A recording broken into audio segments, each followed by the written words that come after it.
guys get inspiration for this album? Besides from you? Yeah. Right, exactly. Because we knew this interview was coming. And thank you for that, by the way. We wanted to be prepared. Uh-huh. What's cool about being in a band is you get to make something uniquely your own. Right. And just like with our first record, where we wanted to make something we weren't hearing, that was the premise with the Hunting Party too. It was like this aggressive, kind of defiant music that still incorporated melody and experimentation, as Joe was saying.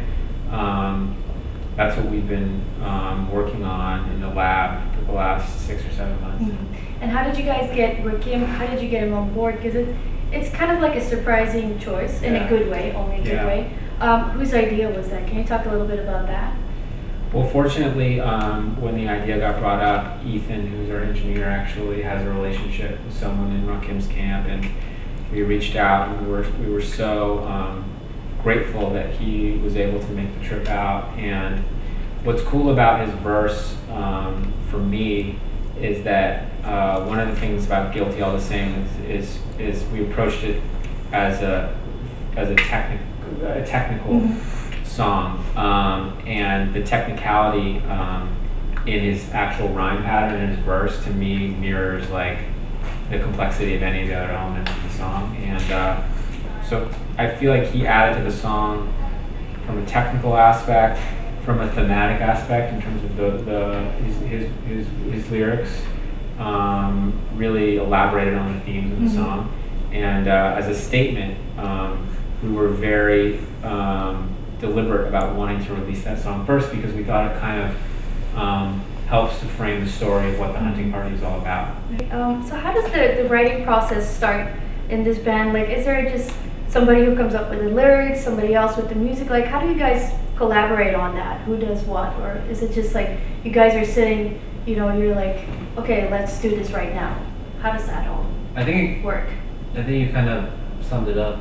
It can be any of those things. Okay. And a lot that was a little bit different on this one, and there was a lot of what you said, but there was some jamming, like free flowing, like Brad would write to the metronome, and just keep playing around and writing something, and then when something stood out, then they would stop recording and go back and listen to that. And say, okay, let's cut that up, or let's replay that. Let's develop that as something. And a lot of the guitar-driven songs, which I guess are most of them, were kind of developed that way. And then you start adding some drums or a vocal or any element that you think you start hearing something, and that's kind of how the song becomes born.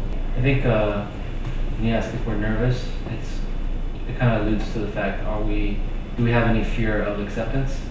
And the answer to that is no. And it's because we're excited, and that excitement leads to confidence, and we're very confident that we made something that we're so proud of to share with people. Yeah. Whether they like it or not, it doesn't matter. And how do you find inspiration to like innovate and do new stuff? Because sometimes, even if the public or the general public is opposed to it, for example, like mixing your style with Jay-Z back in the day, a lot of people were, it sounded like against it, but you still went ahead and did it anyway.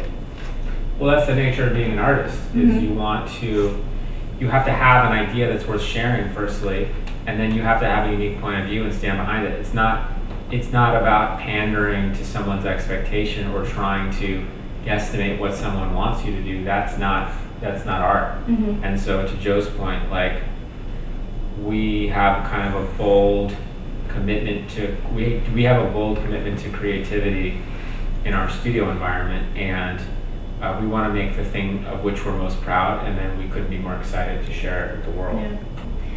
So when are you guys going to Belgium? When are you having us? I heard they have good waffles. Well, we'll probably know pretty soon. And you'll be the first to know. Put it all out there. Let's just say this: you're always the first to know. Well, because the thing is, you guys are not going to do interviews in Europe. There are not going to be any press. So this is like the one and only time where we have the opportunity to talk about it. So this is very exciting. That's why I feel so connected. Yeah. So, see? Yeah, you'll be the first to know. Are we playing Belgium? Is that for real? No, not upcoming. Okay. Fine. but hopefully soon. And the first person to know, That'll be me. this girl. Yeah. All right. Well, thank you so much. And you job, guys, guys. you guys have That's a great way to end an interview.